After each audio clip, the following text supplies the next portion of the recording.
So, greetings to everyone, and so please listen with the pure Mahayana intention, which is to help, to alleviate, and to bring all sentient beings into enlightenment. So please shape your motivation, mold your motivation into the motivation of the Bodhisattvas, and please listen to the following teachings. So we have covered the 18. So last week's teaching we have covered the 18 advantages and the freedoms and advantages, the eight freedoms or 8 leisures, and the 10 advantages that we possess, that we have, and so therefore we should practice the Dharma. So we have covered that aspect last week. Now, even though we were endowed with the 18 advantages and freedoms,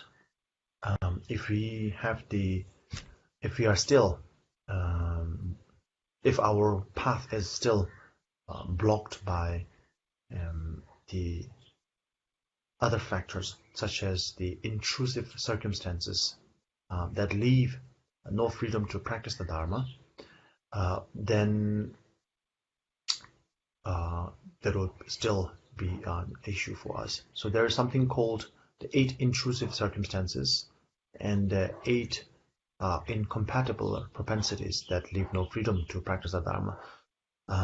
So 8, even though we do have the 8 freedoms that we spoke of last week, but if we are faced with the 8 non-freedoms or 8 infringement of the freedoms, or 16 infringement of the freedoms, then we will not be able to practice the Dharma properly. So what it means here is that if you don't have the 18 advantages and freedoms, you cannot practice the Dharma. That is not what it means. What it means is most of us were actually endowed with the 18 freedoms and advantages, and so therefore we should not waste our skill set, and we must practice the Dharma. So the same goes here. If you do have the 6 intrusive infringement of the freedom, so if your freedom to practice the Dharma has been infringed by these 16 different factors, it doesn't mean that you are no longer eligible to practice the Dharma. What it means is, so these are a hurdle for your Dharma practice. And so if you have to, it's like a roadblock. So if there is a roadblock, but if you have to get to a destination and then there is a blockade on the road, what we usually do is we have to get rid of that blockade. Instead of saying, okay, there's a blockade, now I'm going home. That is not the way. So this is something to remind ourselves. And then today we will talk about the 16 different infringement of the freedom. They are known as the 8 intrusive circumstances that leave no freedom to practice the Dharma, and the 8 incompatible propensities that leave no freedom to practice the Dharma. So this is what we are going to talk about today. Oh yeah. So so the first of the 8 infringement of the freedom to practice the Dharma is called so there's 2 divisions, right? Of the 16 infringement of the freedom, there's the 8 intrusive circumstances and the 8 incompatible propensities that leave no room to practice the Dharma. So the first one is the first 8 batch is known as the 8 intrusive circumstances that leave no freedom to practice the Dharma. So of that, the first one is what we call people extremely invested in their emotions, either positively or negatively.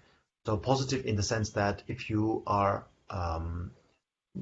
if you have a strong attachment toward people whom you like, that is one form of extreme, extreme in the positive sense, extreme in the plus sense. So don't take positive as a good thing here. So so when you are too much invested in the extremity of positiveness, that is also one that also becomes an infringement on the freedom to practice the Dharma. And another thing is, of course, the too much resentment or hatred towards people whom you dislike. So in Buddha Dharma, normally we use the terms friends and foes, enemies and friends, right? So in today's time, unlike in the past, in today's time, there is no such thing as enemies that you want to kill or destroy or things like that. But still, there are people that we are we are compatible with, and we are not compatible with. Compatible or comfortable, whatever. So with the people whom we dislike, whom we are not compatible with whom we are not comfortable with, so we tend to develop too much negative emotion towards them, hatred, resentment, seeing faults, this and that. So if we dig too much into the when there is a person whom we dislike, whom we are not compatible with, we tend to dig all the wrong things from that person, and then whatever wrong things that we project upon them, we see upon them as 99%. It's a projection. It's something that we have projected upon them, and since that projection is our own creation, what we end up carrying that image within ourselves, and so it becomes a burden for us. And that's why after meeting a person that you dislike, your energies are so drained, because you are uncomfortable. You are uncomfortable with that person. You are incompatible with that person, and because of that, your ego or your ignorance starts developing what we call elaborations, adding more and more things by projecting more and more elaborations upon that person. And whatever elaboration and projection that we created over that person, since it's our own projection, since we projected that by ourselves, we end up carrying that within us. And that's how we become so much burdened after seeing a person that we dislike. And the same goes with people whom we like. Our children, our parents, our friends, we like them, we want to be around them. They are compatible people, not incompatible. But still, because we are so much vested, we have somewhat like a vested interest in them. So we are so much invested in them that we sort of topple over, and we bring ourselves to the edge, and therefore when you are at the edge, when you are at the tip of a point, then a slight change in the wind can actually topple you over, right? If you are sitting on a level ground, if you are sitting on the flat ground and level ground, a strong wind cannot move you that much. Even you can withstand even a strong wind. But let's say you are sitting, you are standing on the tip of a stick. You are sitting on the edge of a ledge. Then a slight change in the wind can actually topple you over. Let's say you are on the ledge, on the edge of a building. Then even a small wind, sometimes you don't even need that wind. Sometimes just that by looking at what's happening down below, that can actually scare you and you will fall down. So both extremes, whether it's from the resentment or whether it's from the attachment point of view, when you are on your extreme stance, then it's very easy for you to be toppled over. So this is something that we should be aware of. So anyone who is highly invested in either of these two extremities, they have to rethink their strategy. They have to prepare. Since this is a preparation, this is a preliminary text or preparatory text, Ngonju text. So we have to prepare. Okay, this is not the right thing to do. This is not the right way. So we have to take one step backwards and then prepare, plan. So what we have to plan or what we have to prepare is we have to refrain from these two extremities. And how do we do that? We do that by instilling equanimity, by bringing in balance between the two. The person you dislike, the compatible, and between the compatible, bringing or building a balance between the compatible and the incompatible, so that you are in the center. So whether the compatible goes up, the compatible one goes down, or the incompatible one goes up, it doesn't affect you because you are in the center. So this is what we have to develop. This is the first of the 8 intrusive circumstances that leave no freedom to practice the Dharma. Basically, what this does is, if you are too much engrossed in attachment, if you are too much engrossed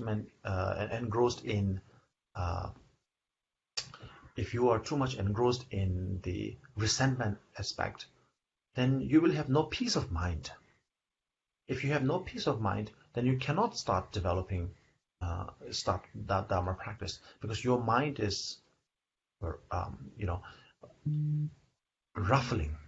So what you have to do is you need to settle it down first.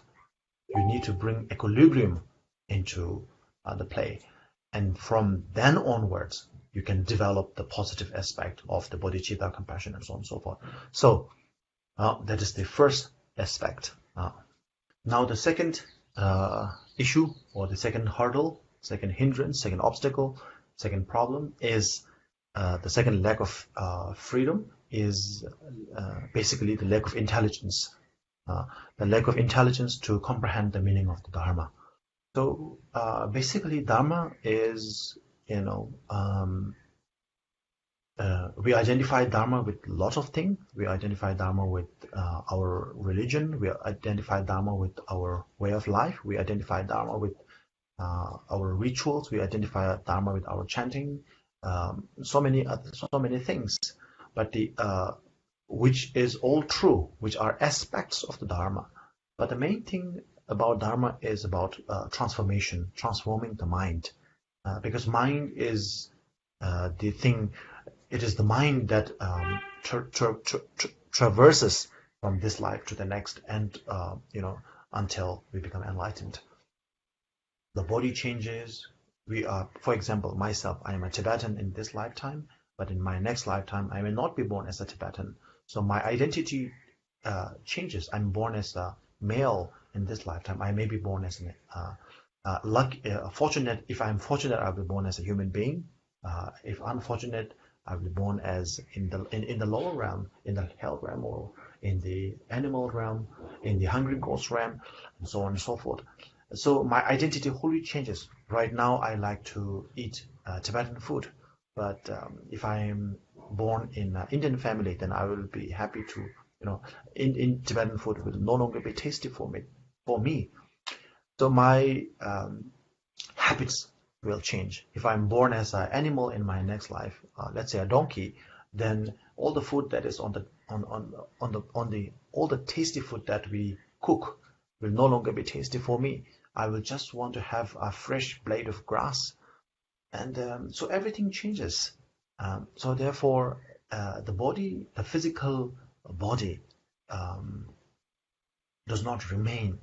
And with the physical, normally we identify ourselves when we say, I am here, Tonkhor Rinpoche is here. So for example, when you see my physical image on the video screen, then you think Tonkhor Rinpoche is there. But this can also be an illusion. Um, um, in today's time, this can also be an artificial intelligence. Um, or it can be someone that looks like me. So if somebody that looks exactly like me appears in front of you and talks to you, then you will say, oh, don't worry, just talking to me. But this is just my physical body, my appearance. So anyone can, with today's technology, anyone can sort of handle, anyone can sort of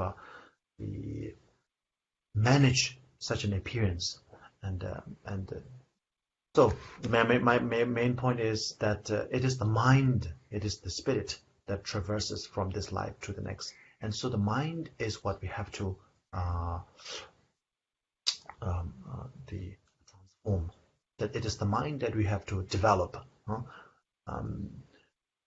Of course, the mind stays within the body as long as you are alive. So therefore, you have to keep your body healthy as well. You have to look after your body. So there is the tantra, taking care of the body, and then there's the mantra, taking care of the mind. So basically, you can do both of. We have to do both of them, and especially the training, the protection of the mind. The mantra is more important because this is, we have to think for the long future. If you only think about the tantra, then you are only thinking about the present life. So we have to develop. I'm not saying tantra in the sense of the tantric practices. I'm saying tantra in the sense of tan being body and man being mind. So protection of the mind and the protection of the body. So in this regard, both are important, but investment into the tantra is short term or in the present term, and protection of the mind, the mantra, is in long term investment. So okay. So the second point here is that you have to develop wisdom. Without development of wisdom, you will not be able to comprehend the teaching. If you cannot comprehend the teaching, then everything you do becomes an aspect of the Dharma, but not the actual Dharma. So therefore, what we need is we have to, as much as we can, we must be able to put in, we talk about input and output. So how much input how much practice that we input, we must be able to derive that much sort of output in terms of development of our practices. So in this regard, we have to understand, comprehend the Dharma. So therefore, we are talking about lack of intelligence. So how we solve that problem? So the first thing is there are two things. One very important thing is we have to learn, we have to study from all the different masters. And it's important, I think I'd say this many times, it's important to explore teachers. Just don't get stuck with one teacher. Just go and looking for different teachers, and whoever clicks, whoever matches with your development, your practices, then take that person, that teacher as your guru. Somebody can have a very big name, but it may not have any effect on you. Somebody may have no name at all, no fame at all, but it can affect you. So if there is a very expensive shoe, but it doesn't fit into your feet, then why should you keep it? Why should you wear it? Why should you punish yourself? You may want to buy an inexpensive, non-expensive shoe that actually fits you, is comfortable for you, that you can walk along the whole day and, with comfortably. So this is what we have to look for. So very important, explore teachings, explore teachers, but be careful about taking which teacher as your guru. That is another matter. But you must explore different teachings, meet up with different Dharma practitioners, and have conversations. This is very important.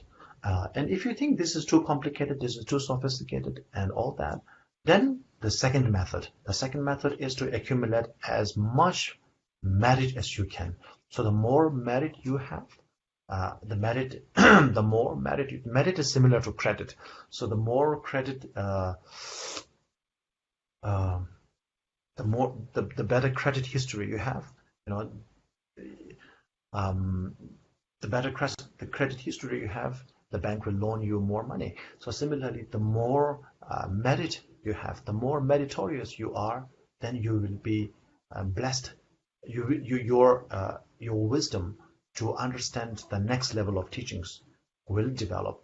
And the more you study in the wisdom aspect, the more you engage in the wisdom aspect, the more your wisdom will grow, and so on and so forth. So therefore, these two methods should be applied. Oh yeah. The third one is laziness. So when we start something, I think that there's not just Dharma, but everything in our worldly lives. When we start something, we are so excited. We want to do so much of that. We just, we are so passionate about doing that thing. So whether it's attending to a teaching, whether starting some Dharma practice, starting a Dharma center, starting a relationship, starting a business, whatever it is. In the beginning, we have so much energy, and then things take time to develop. Things take time to come into shape, to form up, and then eventually on the line, in the long run, we lose our interest, we lose the view of our goal, and we become defocused, and then we become more and more lazy. So I think it's same. It applies to everyone. We all want the easy way out. So that's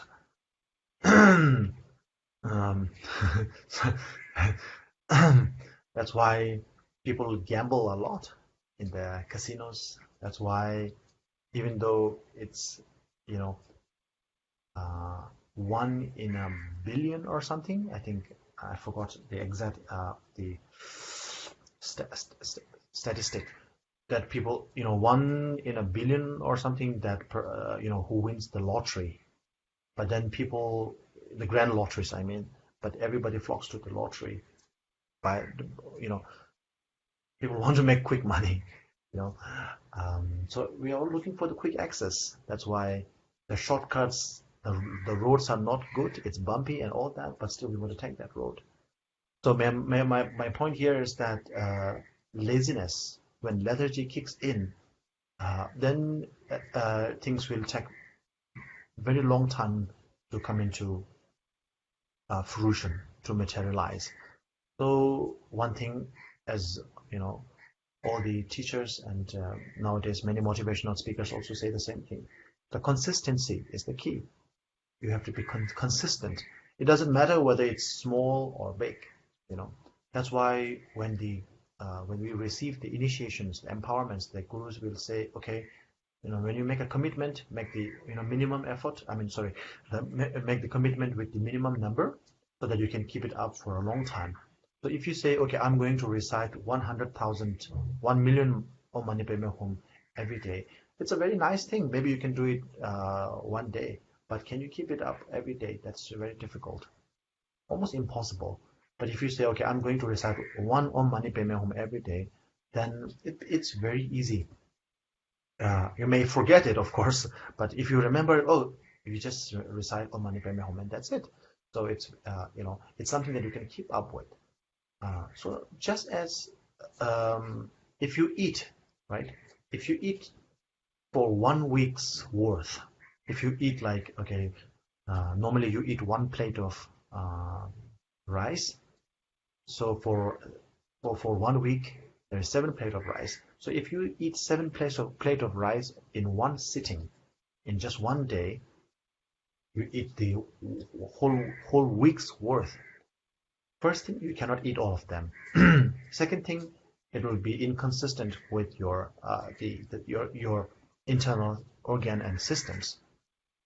And third, it will not be able to satiate your hunger for the whole week. It will not be able to, if you fill your stomach the whole today, day after tomorrow, or tomorrow, you will start getting hungry. This is natural.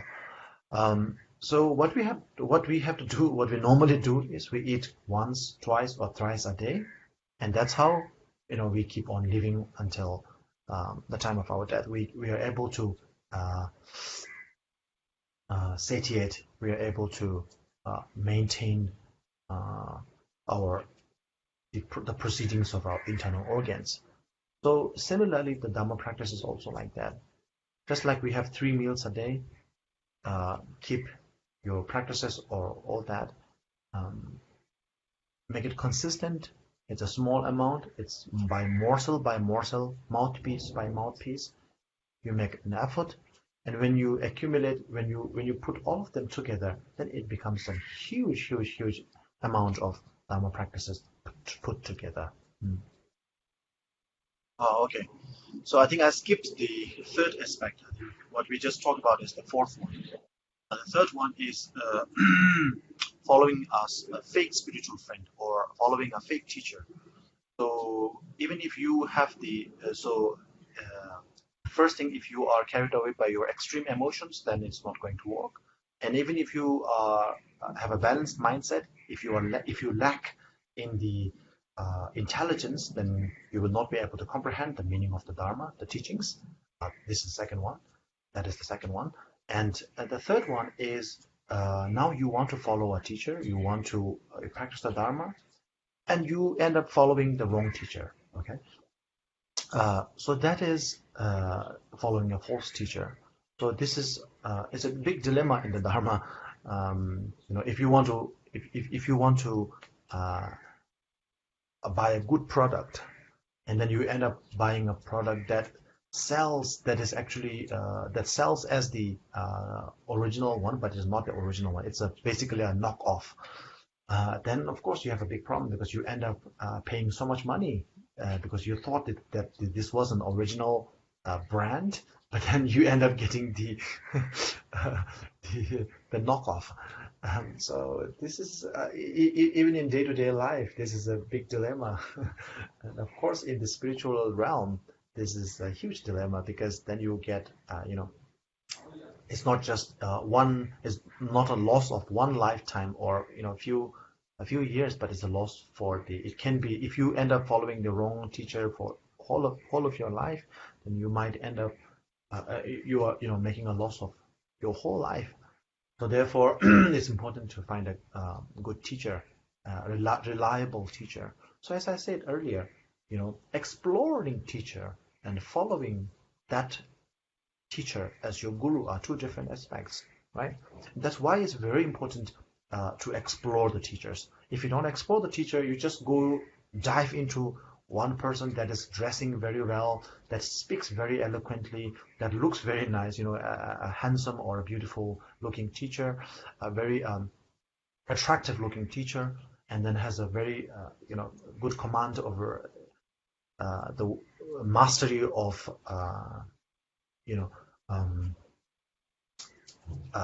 mastery over speaking, oratorial skills. So don't get carried away by those things. Just look at the meaning, and whatever is coming out of that person's mouth, is it helpful? Is it helpful in? So nobody just jumps into Dhamma teaching just like that, right? For no reason. So there's a reason why you are there's a reason why you walk into a clinic. There's a reason why you walk into a pharmacy. There's a reason why you walk into a hospital. So you have an issue, you have a problem. You have a something that you need, that a problem or an issue or a condition that needs to be taken care of. Maybe you're not aware of it, but there is. So whatever condition or issue that has to be worked on. So by engaging in conversation, in Dharma talk or whatever with that person, does it help to curb that issue? Does it help to take care of that issue? Does it help to minimize that condition that you are suffering from? This is the most important part. So if it does, then you can take more and more lessons from that person. But still, I would advise you to be wary of taking that person as guru right away. So always be careful. Just like when you want to invest in a good brand, you always check all the logo and everything. The cards, what they call it, authorization card or something. So authenticity card. So you have to look for all of that. That's very important. And don't take their words for it. If you walk into any shop, they will say this is the best brand. And if you go into a shop and ask them of all the products in your shop, which is the best thing, they will point at the most expensive one and say, okay, take this one. And this is a method employed by many people, many fake teachers. So it's important to be careful. And another thing is, how do you know that somebody is a fake or not? So you need to have a basic understanding of Buddha Dharma. In the earlier times, in ancient times, it's very difficult because there's no internet, there's nothing. Nowadays, there's not only books, but so much things you can learn on the internet, on the YouTube, right? So many things are free. You can learn, you can watch on the YouTube. And if you watch and learn so many things, maybe there will be some complications. There will be some issues. You may have so many questions. So when you see someone, a teacher or whatever, that if you see that person and you think that person is worthy of following or something, then you can ask different questions. His Holiness always says, interrogate your teacher. It's very important, because if you want to buy a good product, you usually interrogate, the shopkeeper by, okay, where did you get this from? How much? So many things. Similarly, it's important to interrogate your teacher before you take that person as your guru, right? So have a normal conversation.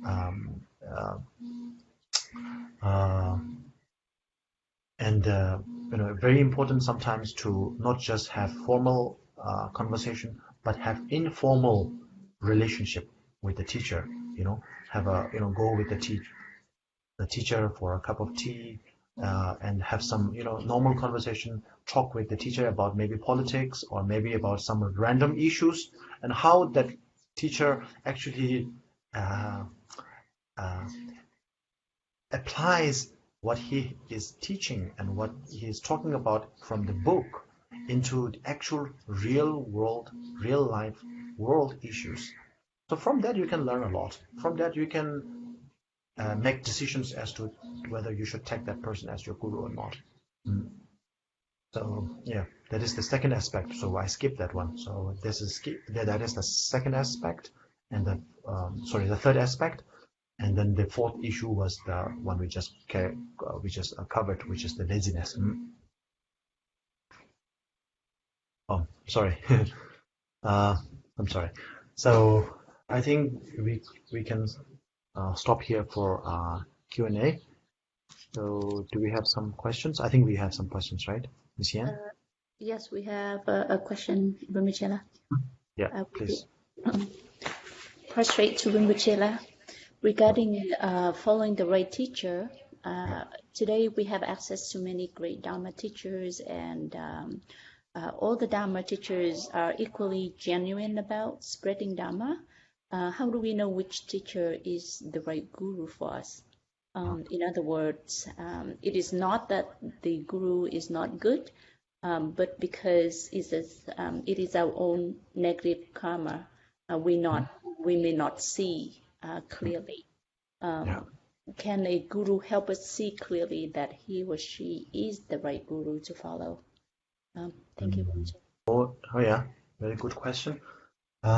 So, before we begin this teaching last year we were doing the Precious Garland of the Supreme Path by Master Gampopa, whose teacher is Milarepa, right? So I don't know how many of you were aware of the story of Milarepa. So I'm just going to cut it short. So when Milarepa came in search of his teacher, Marpa Lotsawa, or the Marpa the translator. So when they first met, Marpa was from another town, and he was looking for. Milarepa was from another town, and he came in searching for Marpa. And Marpa was actually doing.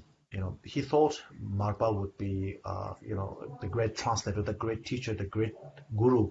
So Milarepa has the preconceived notion, of Marpa sitting on a throne and looking very regal and everything like that. But the first interaction that Marpa and Milarepa had was a very informal one. When Milarepa was looking for Marpa, his own teacher, they met in the field. Marpa was doing the fields, and then Marpa was, said, where are you going? And then Milarepa said, I'm looking for that person called the famous Marpa Lotsawa. And then Marpa said, oh yeah, that guy, oh yeah, he lives up there, And then if you really want to meet him, you just help me, then I will show you I will give you the direction. So you help me plow the field, and after you plow the field, you just drink all the wine that I provided for you here. And after that, then I will give you the direction. And then after that, Marpa gave the direction.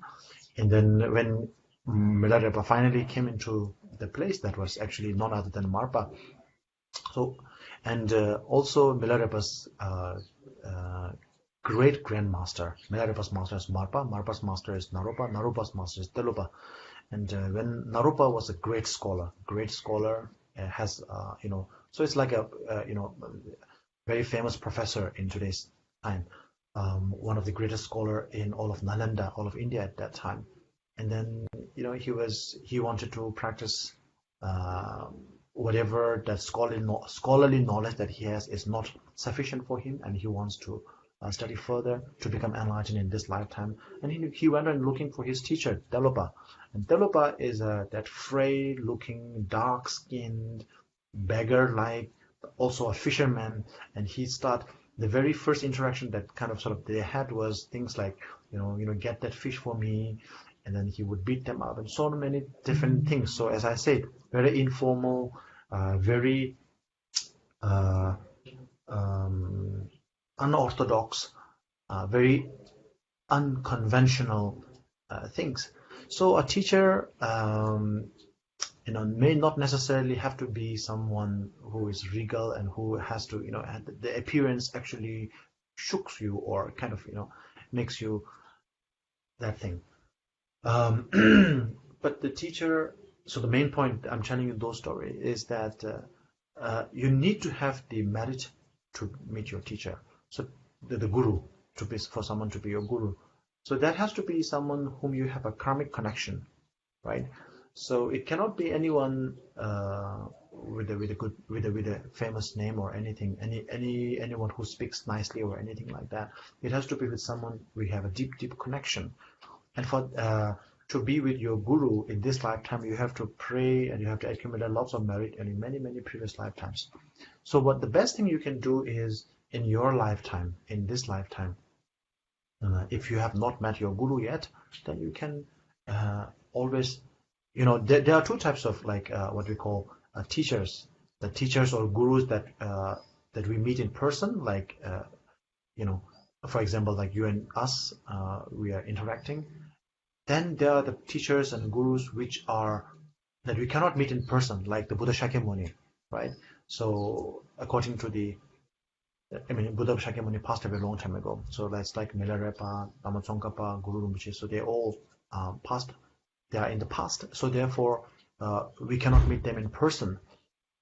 So right now, what we can do is pray to the gurus that we cannot meet in person, like Buddha Shakyamuni, and we pray to them. We accumulate merit, and then to give a sign to make us able to see our teachers, to meet our guru, and then when you actually engage in the Dharma practices, listen to the teachings, then the guru.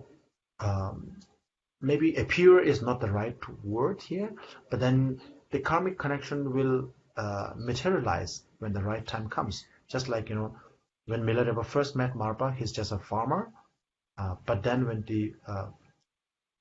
because Marpa told him to do two things: plow the field and drink the wine. Milarepa did both, and because of that, he followed the instructions properly. Because of that, there was a merit gained, and because of that merit, he was able to see Marpa in another avatar.